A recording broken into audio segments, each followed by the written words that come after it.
I want to welcome everybody to this meeting of the Beta Delta chapter of Beta Phi Mu at the University of Buffalo. This is our chapter meeting that we're going to be holding, and I want to thank everybody for attending the meeting in person and online. It's going to be recorded so people can watch it after the fact.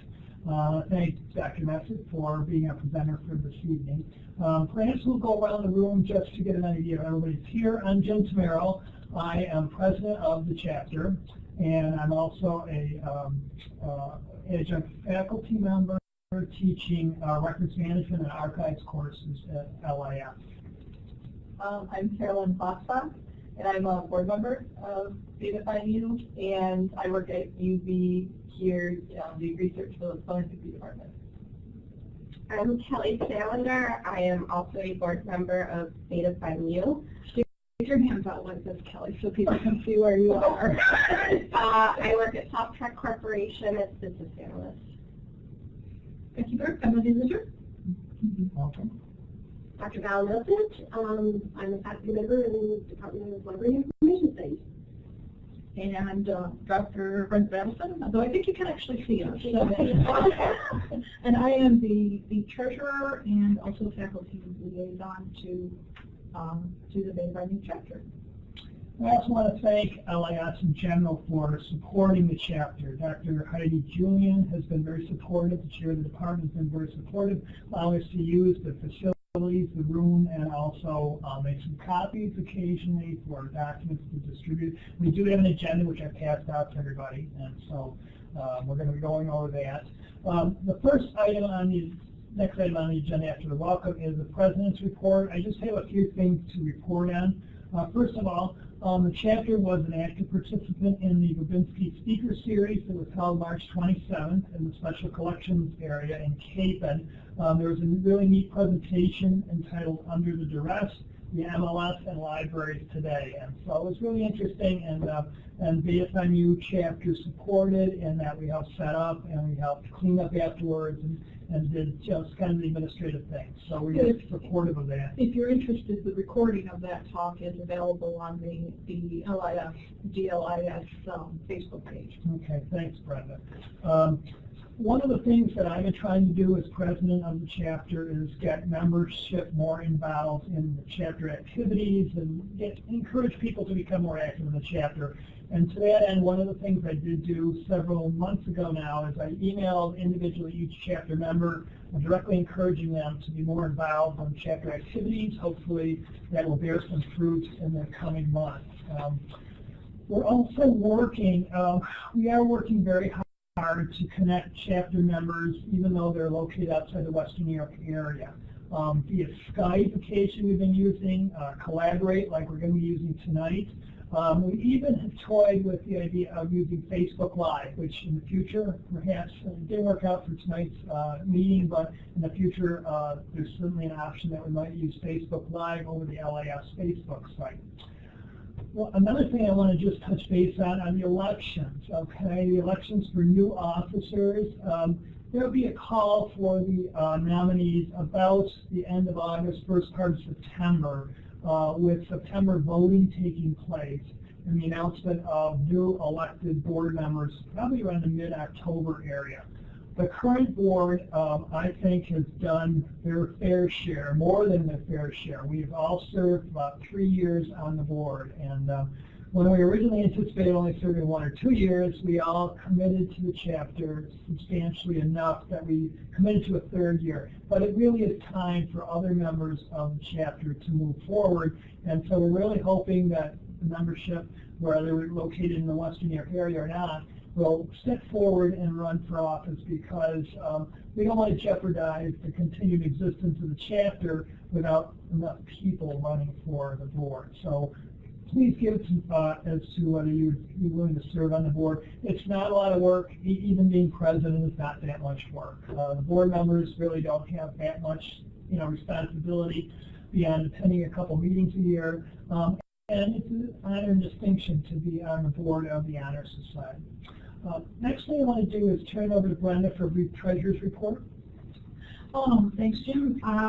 Treasurer's report is pretty brief because we don't have a whole lot of money. But as it stands right now, we've got basically $2,711.18 in the bank.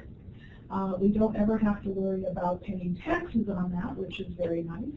We also now have tax-exempt status, so that's really wonderful. It took we had tax-exempt status at one time, and a few years ago, the government, in their infinite wisdom, decided that they needed to re-review all 501c3 or 501(c)(3)s, whatever it is that we are, nonprofits, to ensure that we weren't, advocating for political parties and stuff. And so they revoked the status, and unfortunately we missed the deadline to reapply, so that's because we were sort of in hiatus at that time. So I did finally manage to get our tax-exempt status reinitiated, which is nice because now we can go to sites like Cafe Press and offer things like T-shirts. We may have official T-shirts. Yeah, we might have official Beta Delta T-shirts. So we'll see how that goes. You'll probably have to pay for them on your own. With $2,700, we don't have a whole lot of money. We do have 32 active members at this point. By active, I mean dues-paying members. So those of you who are participating in this meeting haven't renewed your dues, please do so. We have our Beta Delta chapter website, and you can do it via PayPal if you want. We're trying to make it as easy as possible for everyone, or you can do it via regular snail mail. All of the paperwork forms that are required are available via our website, which is, I believe, beta-delta.com. Nice and easy website to remember. And honestly, that's really all I have for the Treasurer's report. Does anyone have any questions? I can make the official annual report that I make available, that I do at the end of every calendar year. I can make them available to anyone that wants them, but I don't really want to put that out on our website for public consumption. Not that it's really that big of a deal. If we had 27,000 or 271,000 in the bank, that might be a little bit different. But right now, we're like most academic societies. We're broke. We're in the black. But we're in the black, and for the first time in about 5 years, we're actually in the black, and that's good. We want that. We don't want to have a loss of revenue. It's only like $2, but it's still, we're in the black. So that's really all I have for the Treasurer. Okay, thanks, Brenda. Before I introduce Dr. Nesbitt, let me just mention that about maybe 6-8 months ago, we did a survey of the membership, because the board really does want to be responsive to what the interests are of the membership. And one of the things that came up, a lot of people, a number of members, thought we should have some kind of presentation on information literacy instruction. And so at the last board meeting, the board decided that, okay, we'll have a presentation at our next chapter meeting on information literacy instruction. And who better to do that than Dr. Valerie Nesbitt? I count Valerie as a colleague, but also a friend. And she's going to offer some insights into the areas of information literacy instruction that may not be covered in the LIS programs or ongoing professional development. Concepts related to information literacy, such as indexing, classification, information behavior, user experience, and usability is going to be discussed. Let me give you a little background about Dr. Nesbitt. Valerie Nesbitt is Associate Professor, Associate Chair with the Department of Library and Information Studies at SUNY Buffalo. She's editor of the Canadian Journal of Information and Library Science. Her research focuses on the intersection between information-seeking behavior and information literacy, specifically with elementary school students. In addition to several book chapters and conference papers, she's authored several articles that have appeared in journals such as Education Today, The Indexer, Information Research, Journal of the Association of Information Science and Technology, Library Information Science Research, and new review of children's literature and librarianship. Valerie, where do you have the time to write all these articles? Without further ado, let me turn it over to Dr. Valerie Nesbitt. Well, after an introduction like that, I hope I'm not too much of a disappointment.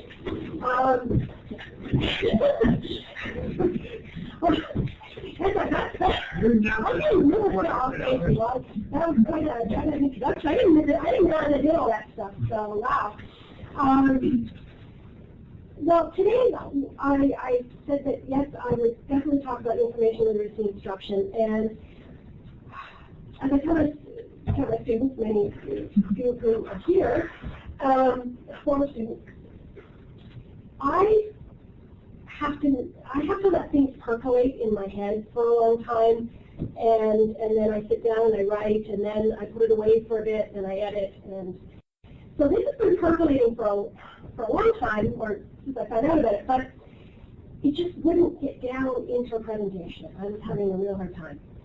And I kept wondering, why am I having such a hard time about something that I'm an expert in and I do research in? And I think what it is there's just so much involved in information literacy and information literacy instruction.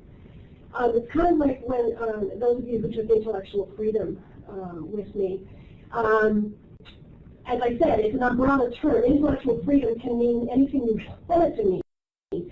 And so I think information literacy, in a way, can also mean anything that we want it to mean. So as thinking about that, I thought, well, okay, we get through professional development or in our program, we get sort of the basics of information literacy and how to do information literacy instruction. But there's facets of it that I've found through my work with kids, but also with adults, that maybe they're just not covered. And maybe it's because we just don't think about them. And we don't think that, say, for example, information-seeking behavior would have anything to do with information literacy. But it does, because everything we do is about the users. And we had a speaker here, was it last week, 2 weeks ago, and she said she really did not like the term users. I really hate the term users as well. I mean, it's just, to me, it's cold. You know, it almost objectifies them. And maybe that brings me to my first thing, is information literacy instruction. We see these models, we see these skill instruction, we see, maybe we're objectifying it too much, and we're losing track of the human element of information literacy instruction. So I guess what this presentation is going to be is more about the human aspect. So what I'm going to talk about are some indexing and abstracting concepts, because yes, you know what? When we index and we abstract, which as information professionals we do a lot, we don't maybe realize it that we're doing it. It's funny, when I teach indexing and surrogation, which is now going to be called conceptualizing and representing information, because I feel that that is a much more descriptive and accurate title for it. But when I was teaching it in the past, students would say, you know, I've been working in my library or in a company part-time, and I'm doing this stuff. Do you remember when we went to visit Doug in the UB incubator? Yeah, the Technology Institute, and he was working with oral histories.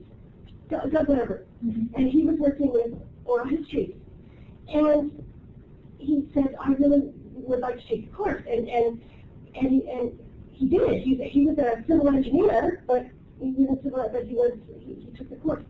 And he said, because I said to him, you're doing this, you're actually indexing, but he didn't realize what he was doing. So I think a lot of the times too, in our everyday interactions with our patrons, we're doing information literacy instruction, we just don't know that we're doing it. So let's think about it, let's do it with more intention and with more intentionality, more purpose in mind.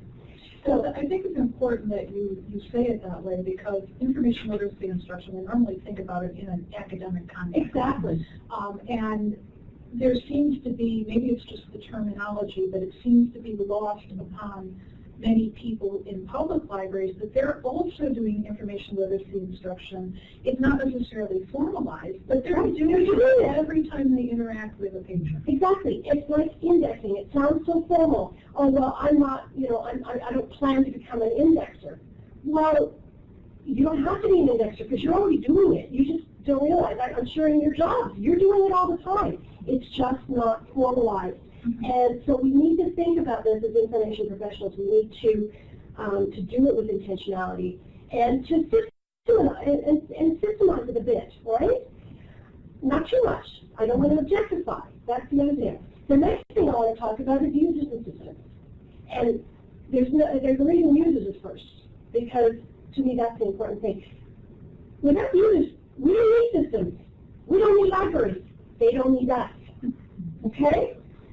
It's interesting, I was talking with a technology person, and the technology person was saying to me, well, you know, if all the technology people at UB were to disappear, there would still be a university. There would still be faculty, there would still be students. It would still operate. It would operate maybe not as efficiently, or certainly differently, but without the faculty and students, there doesn't need to be IT people, and we have to remember that too. So why are we here? Why do we do what we do? It's because of our patrons.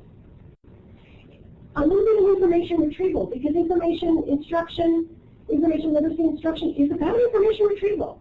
It's about a lot more than that, but at the crux of it, we need to retrieve that information before we can evaluate it and then make use of it.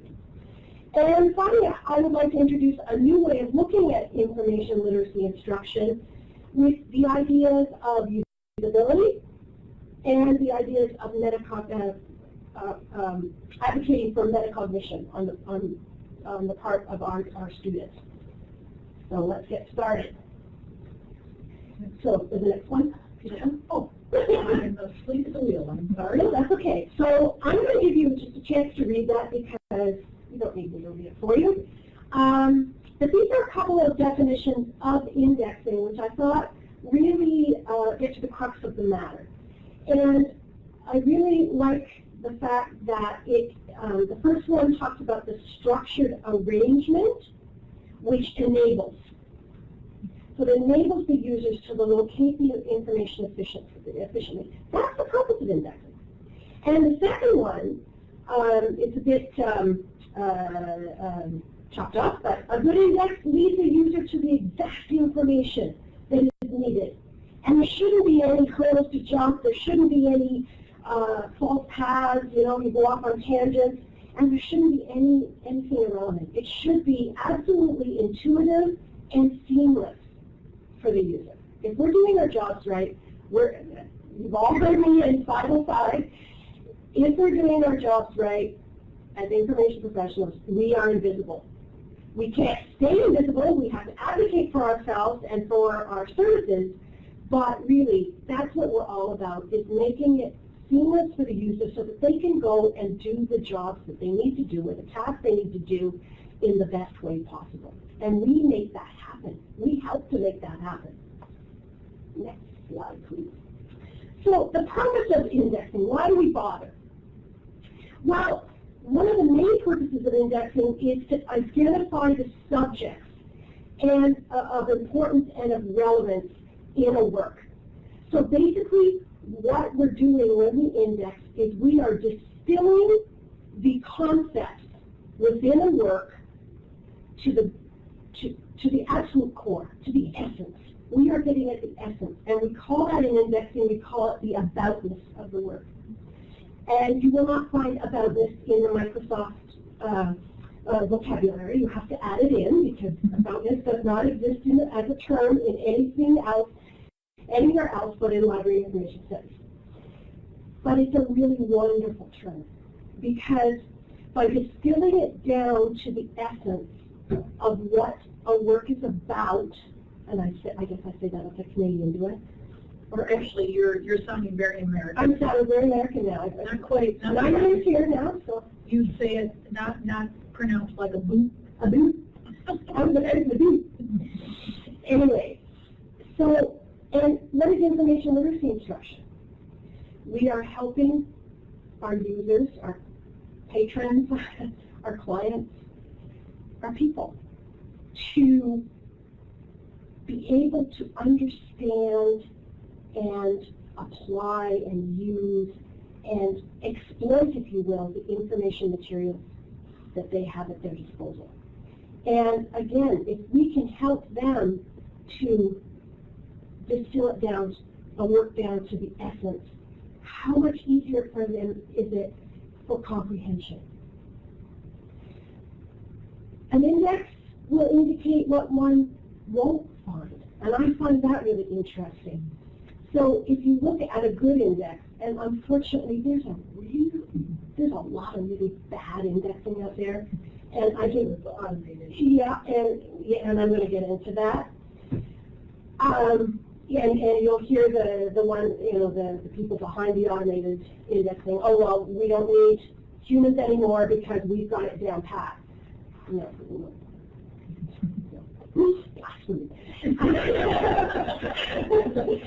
But it indicates what you won't find. So if you're looking at a good index, you want to know, you're looking at a book, let's say, and so you look at the back of the book index, and in the back of the book index, you can find really quickly exactly what that book is about, because you found the major concepts. They've been organized in such a way and grouped and classified in such a way that it makes sense. They're grouped together, even though they may be located in different places throughout the text. And you can find right away, oh, that concept that I'm looking for is not in there. And you can do it a lot faster than by going through and flipping through the books. And, yeah. You can introduce major concepts and terminology at a glance. A good index is going to be very well formatted. It's going to have the alphabetical entries for the letters A, it's going to have the letter A first. It's going to be chunked for easy reading. It's going to be bolded for major terms. All these ideas come from, and I'll get into it, come from the idea of usability. Okay? Usability and user experience. We get that from participatory design literature. But why are we using it in indexing? Why are we using it in information literacy instruction? When we think about information literacy instruction, let's look at the colors we use when we make a presentation. There are a lot of people who are colorblind and don't see certain colors. So you put something up in red, and someone who is colorblind cannot tell the difference between red and green. That person may not be able to see it. Okay, so we have to think about all these things that come about from usability studies, but are very applicable. And something that's really important is an index indicates relationships. And by indicating these relationships, that's an intellectual, that's the intellectual value of an index. A patron can look at an index and say, oh, I never realized that X was related to Y, and Y is related to A, and A is back related to X. But those relationships through an index are made explicit. When we're doing information literacy instruction, we need to make those syntactic relationships explicit for our students. Okay? Abstracting. A lot of people say, oh, abstract is a summary of the work. And nowadays, it's really interesting because most journals will ask the author to provide indexing or keywords or indexing terms. The authors don't know. And then we ask them to write an abstract. Well, when you think an abstract is a summary, what are you going to do? You're going to write a summary. An abstract is a surrogate or a representation of the larger work. It's not just a summary, it's so much more. It is a summary, but it's so much more. It actually serves, or should serve, as a retrieval tool. So an abstract, then, a really well-written abstract, can compensate for the use of natural language on behalf of the client, instead of if they don't bother to use the controlled vocabulary, because we know that, that they don't often use the controlled vocabulary. And even when we point out the controlled vocabulary, and we do these wonderful studies, and we show all these wonderful things that, yes, by using the controlled vocabulary, you will increase retrieval and relevancy. You don't know that. But they don't care. It's another step. It's another step they have to go through, and they don't have the time, or they don't have the will, or they just don't know. Okay? So we've got a sorry guys, we got to do it for them. So in our abstract, it's really important that when we write an abstract, that we include terms that are not present in the title or the actual text, because the automated indexing will bring up exact matches. But how often does a user enter a natural language query and they don't necessarily use the correct terms as found in the controlled vocabulary or in the actual work itself? So for example, well, subject heading is railways. Kids aren't going to enter railways, they're going to enter trains. And in most good systems now, they'll be sent to railways. But the whole idea is, in an abstract, we could then use the word trains. Okay, and say in, we've got a work about cyberbullying of teenagers. Well, we can use, maybe the word adolescent hasn't been used, so we use that in our abstract. Maybe the word young adult hasn't been used, we use that in the abstract. Or just teens. Or just teens. Or other words for cyberbullying, right? So our intellectual input is to think of these synonyms and the fact that language changes and to make sure that's in our abstract. This helps immensely for information retrieval. So if we place all this in context, the idea of literary words, which we're going to, but also the idea of user first, this permeates into all kinds of areas, such as cataloging. We've got descriptive cataloging, we've got subject cataloging. But who are coming up with the subject terms? Is it the users? Who? Is a librarian or an information professional who has already, I tell you, after 3 weeks in this program, you are not typical users, okay? You know too much. So who comes up with these terms? It's the Library of Congress, and it's librarians who are well-versed in the terminology. Let's face it, LIS has one heck of a terminology. A lot of even the term information literacy is not used in any other discipline except LIS. If you look for information literacy in an education database, you'll find the only articles you really will retrieve are about school libraries, right? Because a librarian has created the term information literacy. And often they'll call it library literacy. They'll call it library literacy. And they're two totally different things. Right, and we are format independent. That's why we have information literacy. But in education, it's completely format dependent. So you have digital literacy, you have media literacy, you have multimodal literacy, you have computer literacy. So we have to be very cognizant of the fact that our terms may not be what other people are using, okay?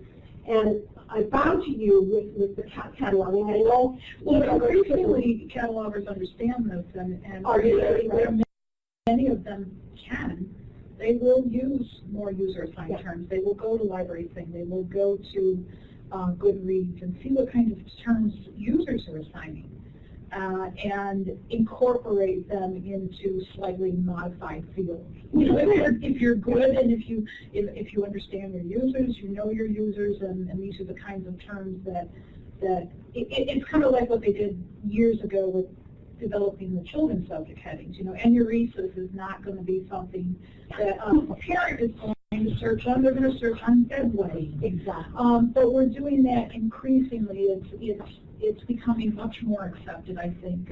You're less likely to get your arm chopped off if you use a non-LC term in a record now. Yeah, which is It's a long fantastic. time coming. Which is fantastic. And in our last research seminar series, Dr. Louise Spiteri was here, and she was talking about using social tagging in conjunction with the robust structure of cataloging, using them together to enhance rather than completely separate. Because one, you know, if we have just social tagging, it's chaotic, it's a mess.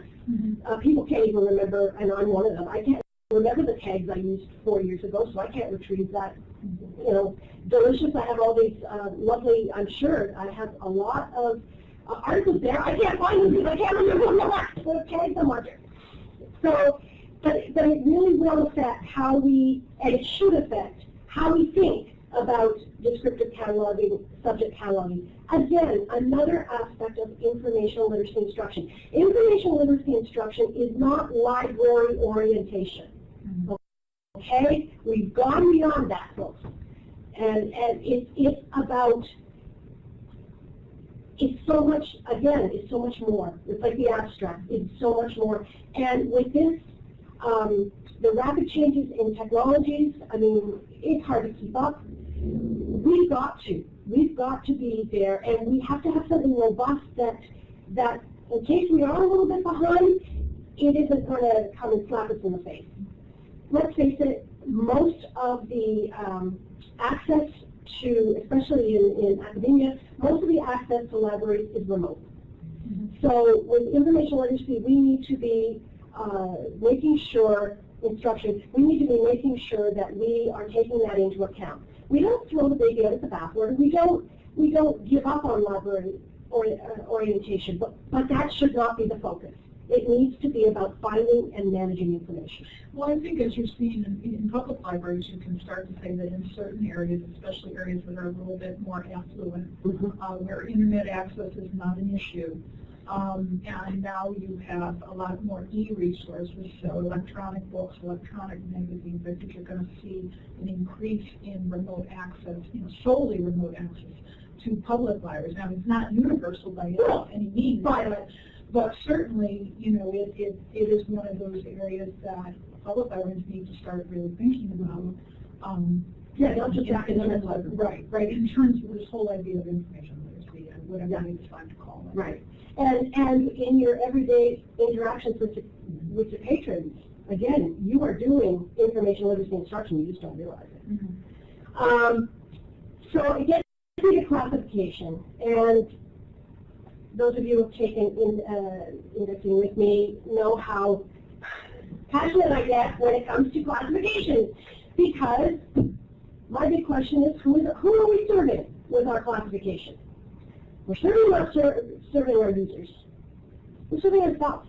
It's more convenient for us because we know, we are in the know, and so we can then help our patrons to find the information. Well, I'm sorry, and maybe I'm going to get in trouble for this, but I find that really patronizing, and excuse the pun. But the idea, and that's why a lot of people don't like using the word patrons either, because it's patronizing. And the idea that only we can classify and we know best how to classify, no. I can tell you, children do not look for materials based on the Dewey Decimal System. It makes no sense to them. They look at it and they go, oh, I want a book on a bear, on a polar bear. And then the other book that has to do with polar bears. It's written by another author, so the first 3 letters of the author, last name of the author, are on the book, and then the Dewey Decimal Number. Well, guess what? If that child doesn't see the polar bear books side by side, or if you're one side on each, I guess there's something in there. If they don't find them side by side, they think that there's only the one book to be found. And kids also do judge the books by their covers. When I did my research, a long time ago now, but when I did my research, we were doing Canadian animals in winter.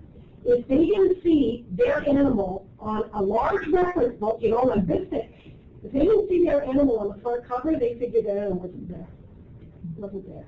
So we need to be, in information literacy instruction, again, I'm talking the wide gamut, we need to be aware of how our users think.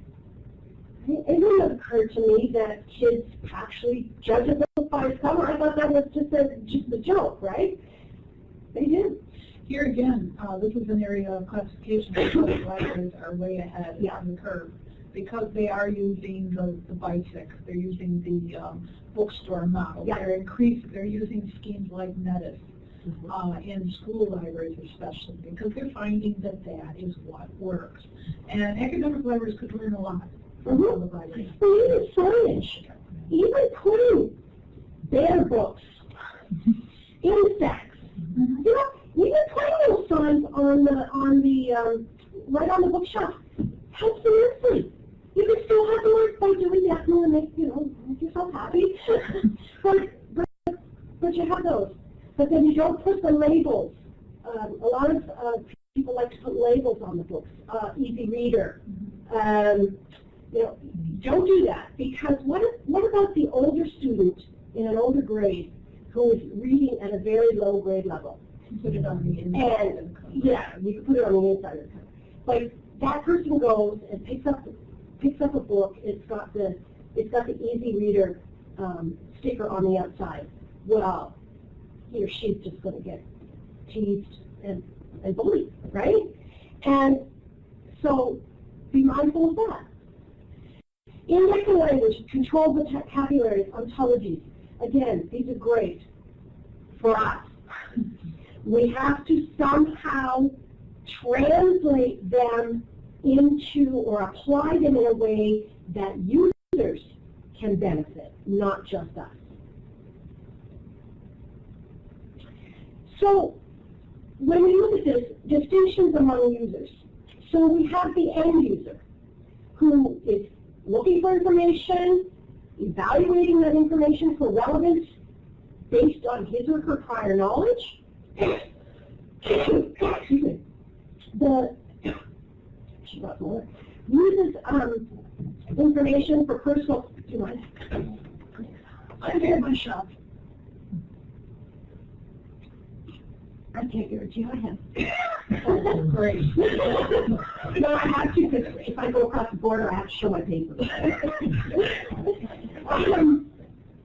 The end user seeks and evaluates, uses that information for a personal question or problem. And again, it's subjective. We cannot determine relevance for someone else. It is up to the end user to decide what is relevant to his or her situation or task. Now, that's not to say we just say, oh, well, you're wrong, man. I can't help you. No. We, through information literacy instruction, we can facilitate that. We can teach them how to find information, but also how to use it. One of the big concerns, it's not even strong enough word for me, one of the problems I have with a lot of the LIS literature is it's all about searching. It's all about searching. And it's sort of like, well, what about preparing, especially with young children? How about preparing them first before they start searching? What do they do with that information once they've gotten it? It's just, I mean, finding the information, that's one thing. It doesn't mean it's useful. It's like access. You can have access to information, but if makes no sense to you, or it isn't relevant to your work situation, it's useless. So we need to think about that. The idea that we're not just about searching, okay? Or system, then you have the system user.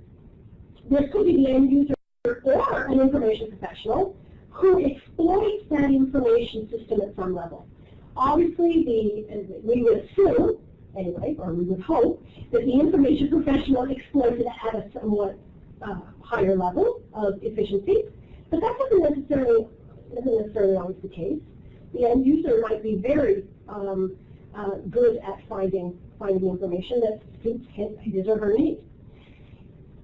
And then we have the information professional who facilitates the end user in information seeking and use. And I should add their preparation for information seeking. I mean, if we just put someone in front of a computer or with a database and say, okay, find information on such and such, they'll find information. It may, they can go to Google and they can hit 1 million hits or whatever on canoes, let's say. But that information may not be, as we know, may not be that relevant to the task at hand. So we have to prepare them. But we don't just prepare them for searching, we prepare them for using the information. So we teach them vocabulary, we talk about different concepts, we talk about different principles, not just this is how you do it, and I don't know about you, but demonstrations drive me nuts. Someone goes up there and says, let me demonstrate. See? And I'm left going, okay. And I'm too embarrassed to say, yeah, I've got a PhD in this and I haven't a clue what you just did. So I just go away and say, I'll maybe learn on my own, or maybe I just won't. Talking about the system. The system is not the be-all and end-all. We wouldn't have systems if we didn't have users. And a system is a tool, okay? It's a number of components that work together to achieve some kind of purpose. Your bookshelf in your house is a system. How I put my recipe, how I file my recipes is a system. It's a really bad system, but it's a system. It's really bad. And then I somehow dump the box sets, and now they're everywhere. Anyway, but in all systems, an input, it somehow goes through processes to become an output. And we are all about those processes, okay? We are the process. And when I'm looking at educational literature, I'm seeing outcomes and achievement scores and things like that, and I'm thinking, okay, how did they get there? How did they get to those scores?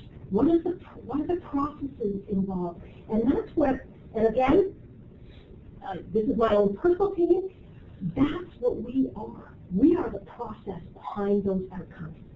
And that's the difference between us. We're educators, yes, but we're different from those teachers from education because we are about the process, the research process, how they get to those good outcomes. What is a library? Why is a librarian so important? The library, well, I mean, you can get resources elsewhere, but the librarian should be the one that is there saying, okay, what are these processes that we can teach that you can build on from grade to grade to grade, and then take with you to post-secondary education and lifelong learning? What are those processes? I think we should be called corporeal Googlers. Ooh, I like it. Rather than librarians. Corporeal Googlers. Well, we are the only profession that is named after a building. Yeah. So there you go. Okay, so everyone, all of us, whether information professional or not, is an information user and exploits some kind of information system at some level. It may be a very sophisticated system, or it may be a very basic system, but we all do it. all day long. System levels include sociocultural, which has to do with our communities, and the idea that we construct our own knowledge through our communities, and our communities are the ones that vet the knowledge, if you will. They say that in this community, this kind of knowledge is what we want you to learn. Institutional, within your library, within your business, within your organization. Technical, information retrieval networks, information retrieval systems, different kinds of networks, and of course our interpersonal, family, friends, and coworkers. But what are all these? System levels, and also relationships. So if we look at the different levels of information systems, so we've got the personal, the cognitive, the emotional, the affective, if you will. So the cognitive is the thinking part, the emotional is the affective. And we are affected by our affective behaviors. If we're having a bad day, things are a lot on our mind, something happens that we're not going to be as effective as we might if things were really good and we didn't have 25 jobs, 25 papers left to mark or whatever. Interpersonal, our family, friends, and colleagues, our support network, if you will. Okay, if that's off kilter, that's going to affect how we look for information and use the information. And so the technical, what the system is like, what are the basic principles behind the system, the networks, the World Wide Web, the institutional, where are we located, what, are we in a business, are we in a nonprofit, are we in a hospital, are we in a library itself, and the societal, what kind of community are we in, what country are we in, because we all have different cultures. And when we are teaching information literacy instruction, all of this needs to be taken into consideration. We need to know who our users are and what kind of systems they're going to be using, what kind of institution are they in. We can't be everything to everybody, okay? So we need to focus in. We need to really know what our users need and basically who they are and what they think they need. Sometimes they don't know. They can't articulate it. It's up to us to help them to articulate it, not to tell them what they need. This is what you need. I know this is what you need. No, we need to help them to articulate what they need and then facilitate them to find it. Different information use environments. So we have the entities that we interact with in terms of information objects, the users, the systems, and we have the conditions within an environment. So the tasks that need to be done, the problems that need to be solved, the information needs that exist. And in this case, information behaviors occur within these environments over a certain time period, so over space and time. We have sets of people, so think of professionals, students, demographics, cultural characteristics, problems that we're looking at, constantly changing. Various dimensions of problems, different settings. What is the subject domain? What about access to information in a particular environment? And problem resolutions. How do we use the information? What is the nature of the information that we're using? What are the traits, what are the attributes? So if we take these things and we make a taxonomy of information retrieval techniques, we can actually divide the techniques into two areas. The exact match, and this is characteristic of automated systems. This is when the retrieved documents contain the exact match to the search query, okay? And again, that's all an automated system can do. It cannot take into account context. It can only match what is, if it's garbage in, it's garbage out, okay? And a partial match, where there's some matching, but it's not exactly right on, but there might still be some documents that come up that match. That's usually what happens most of the time, is that we get partial match. So if we look at traditional information retrieval models, So the simple match model is the request is exactly worded in a way to retrieve the information that's needed. So document A is data and information, contains data and information. Document B contains data and information. And those exact terms are put in there and it comes out. Often doesn't work that way, as I said earlier, with natural language. The advantage is it's really a simple process. Even computers can do it. It's widespread and it's familiar. We're used to this. The disadvantage is it's usually single descriptor requests. In other words, someone puts in one word. It's less effective, certainly in large databases. You're going to get just a ton. And I mean, if we use search engines on the Wild West of the web, you're going to get millions of hits. Well, you're also not going to get hits on things you didn't think to search. That's right. Or it could be problematic if you get hits on, if you enter a term like Mustang, Yes, which has multiple meanings. right. You know, again, it's the lack of context in a Right. traditional model. Yeah, there's no controlling for homonyms or synonyms. Yeah. So, okay. So, when you're thinking about information, what am I talking about here? Information literacy instruction. I want you to think about representation. I think that this is what we do as information professionals. We represent, and then we organize this representation. So we need to think about users and their information seeking and their information needs. What are their needs? What are their patterns? We need to understand that language changes, and lately, rapidly. We need to understand about culture and gender issues and be very sensitive to that. We need to know new words that are being used in current parlance. And context. We have to know the context. We still need to be true to the author's intent. It is not, or the literary one, it's not up to us to change everything because we want to make it easier. We still have to understand what the author meant when that work was created.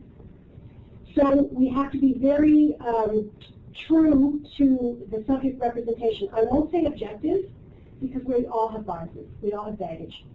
And sometimes objective, it becomes valueless because it's useless because there's no value. Well, context is biased. Context is biased. So if you objectify everything, then you can't provide the That's right. context. That's right. But we need to keep in mind what were the biases and perspectives of the authors.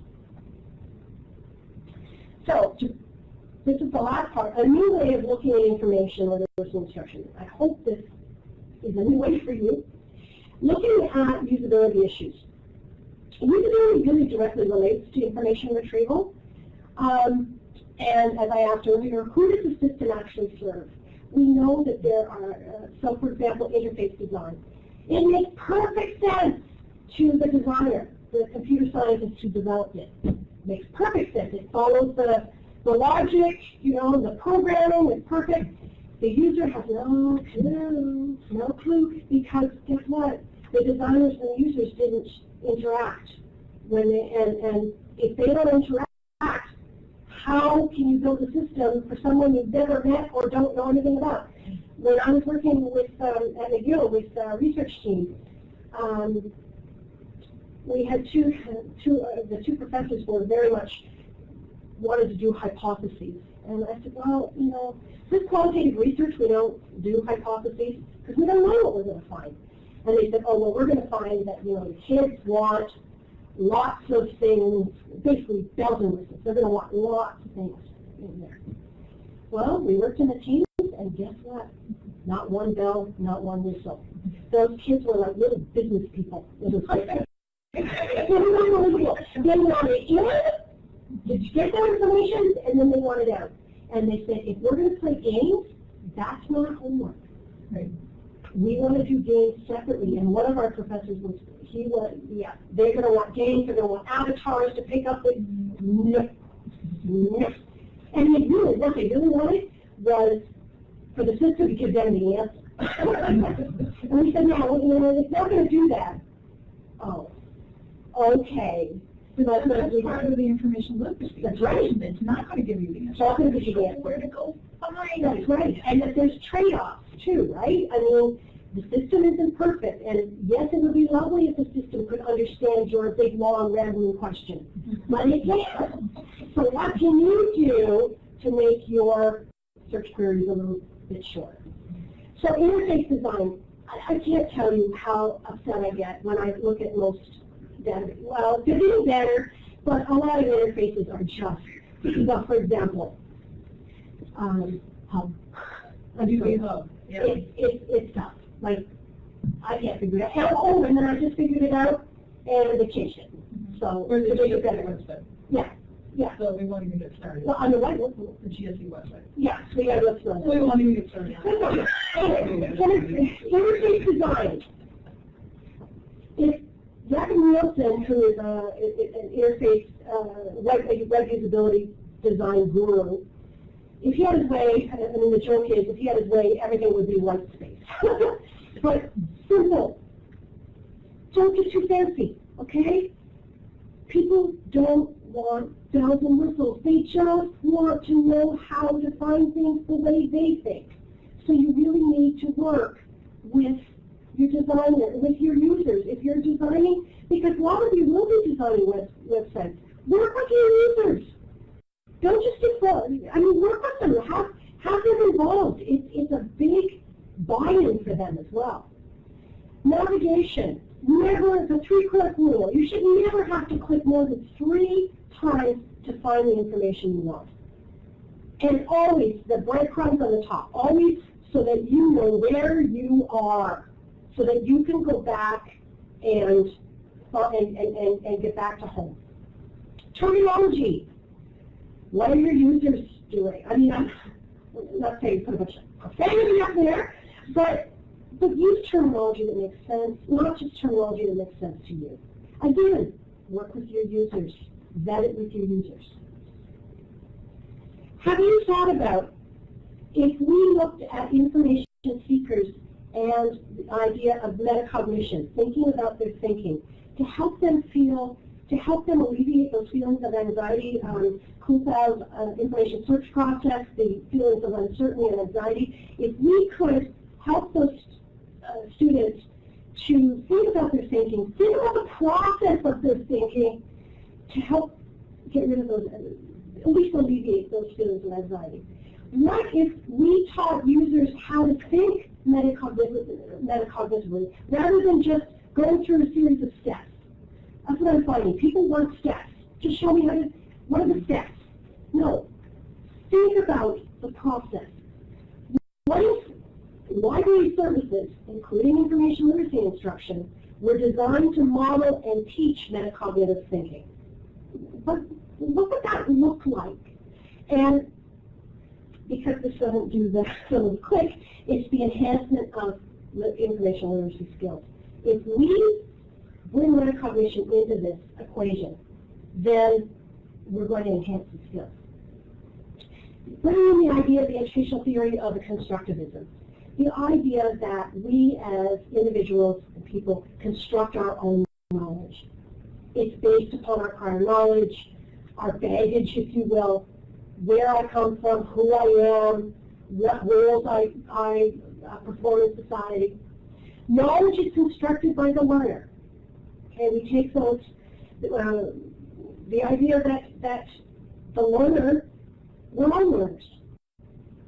And knowledge is transformed by the learner. We take that knowledge in, we put it through the process, just like we were talking about the systems, we put it through a process, and then we transform it in some way.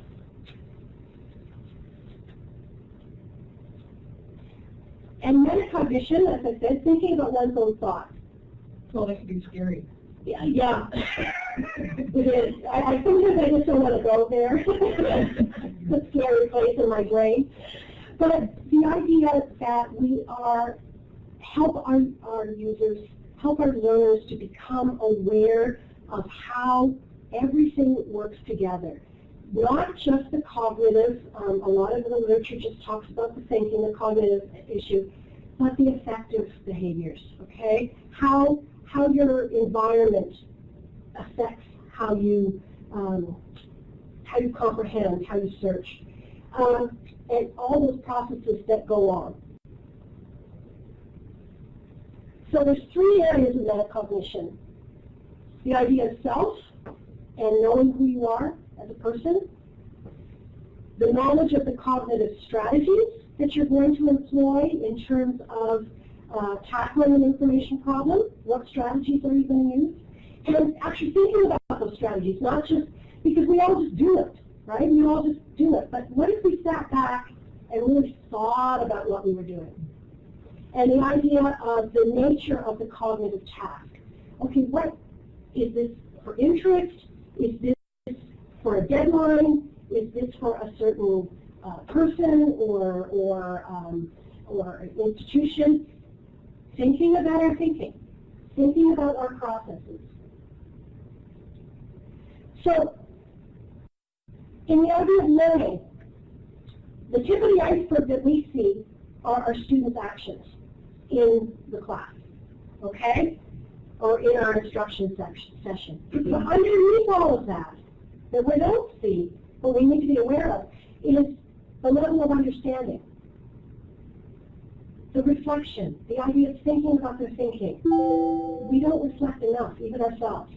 And integrating that knowledge or that information that they have taken in, being able to transform it, exploit it, and be productive with it.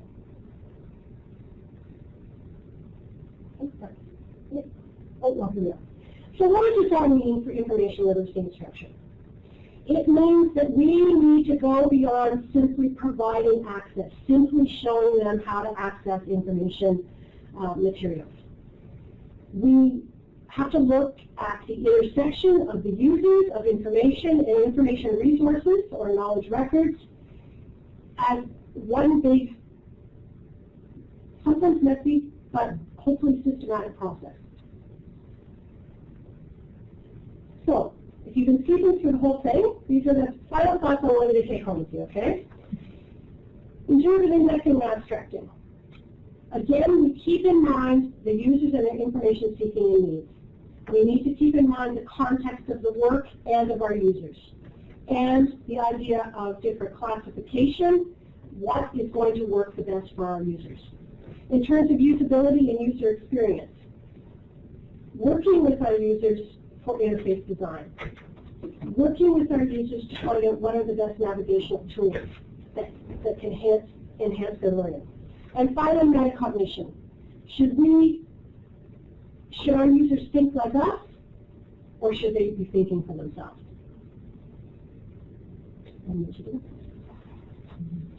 So thank you very much. Any questions? I just wanted to say that, when you're talking about getting people to think about what they're thinking when they're searching, I think that if the people in a public library, even people in an academic library, patron, maybe a good way to start out with something like that is not to use a library website, but to let them go to, all right, go to your favorite store's website.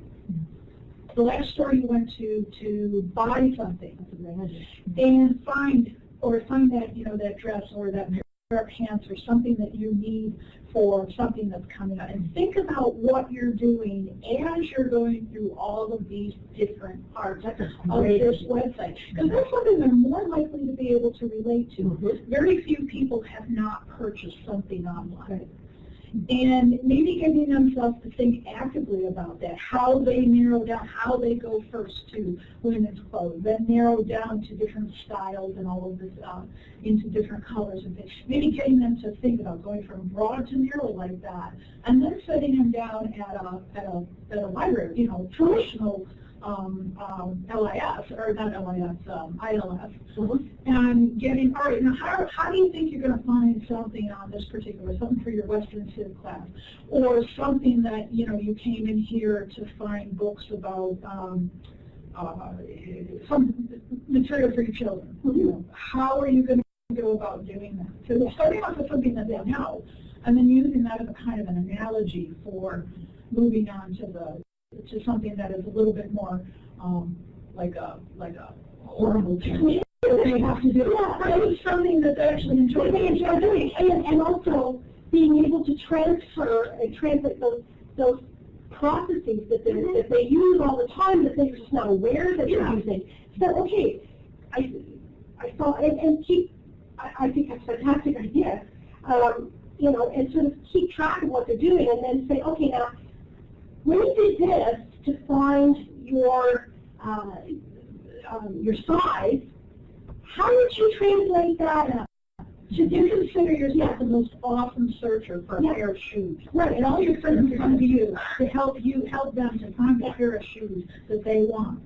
What makes you so awesome about that? And why can't you take those skills and translate them? Now, this is assuming that the ILS is intuitive as a story. Yeah, but I mean, But we're getting better. You know, we're getting better at that. And you know, again, then it seems less like a something that I have to learn. Sure. And more like something I already know. right. And it's so that phrasing it that way, and that's another thing I want to point out, is empowering. It's empowering them, it's not, wow, I am the expert that I'm going to show you all my knowledge and you're going to do this. You're empowering them, and I liken this back to when I was doing my research with the kids. The first thing I said to the third graders was, you know, it's been a long time since I've been in third grade. You have to be my expert at being third graders because I can't do that anymore. I'm not a third grader. You're my experts. Well,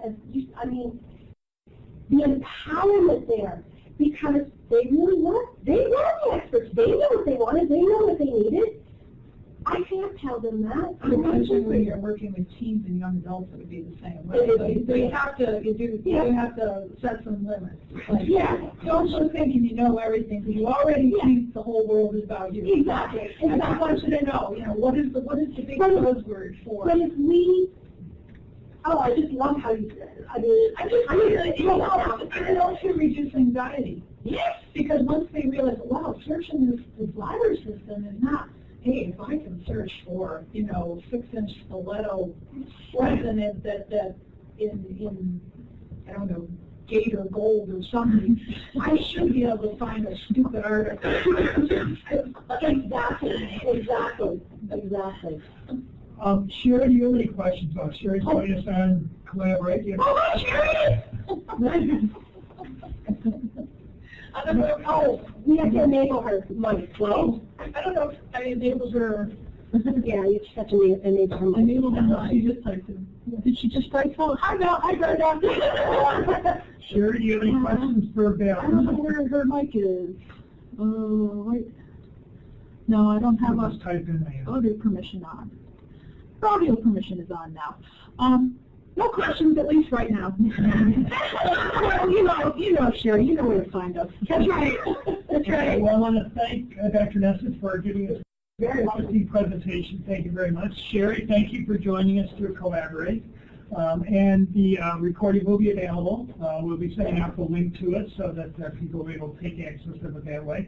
I would say, chapter members, check out our website. We have a website. Esther Jackson is our webmaster, and she's doing a great job with it. That's where we put up all the new information on the chapter. So check our website on a regular basis. Please think about running for office this fall. Sherry? And with that, we will end the meeting. You're very welcome. We're glad you participated. Well, she might want you to come to Geneseo to talk to her librarian sometime. Oh, I would love to. You never know. Okay. Yay! Facebook message me. All right, Sherry, we're going to sign off now. Are we all done, Jim? We're done. Yep. All right, we're all done, so sayonara. Bye!